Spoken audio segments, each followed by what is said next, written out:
પાંચમા ધોરણમાં અભ્યાસ કરતી છોકરી એટલે 10 વર્ષની. હવે આટલી નાની છોકરી શું કરે?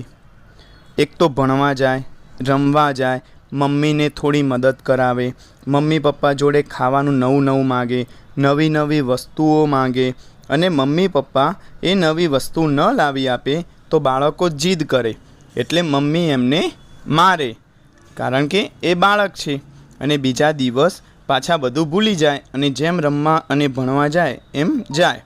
પરંતુ મધ્યપ્રદેશના જબલપુરમાં એક 5મા ધોરણમાં ભણતી છોકરીએ તેની મમ્મીને ફરવાનું સ્થળ એવું ભેડાઘાટ જવું છે એ રીતની જીદ કરતી હતી.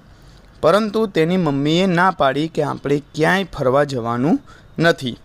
તો એ છોકરીને ખોટું લાગ્યું અને એ વાત સહન ન થઈ અને ગુસ્સો આવ્યો. તો એ છોકરીએ ઘરે કોઈ નહોતું ત્યારે દરવાજાનો પડદો ગળે લગાવીને ફાંસી ખાઈ લીધી અને મૃત્યુ પામી.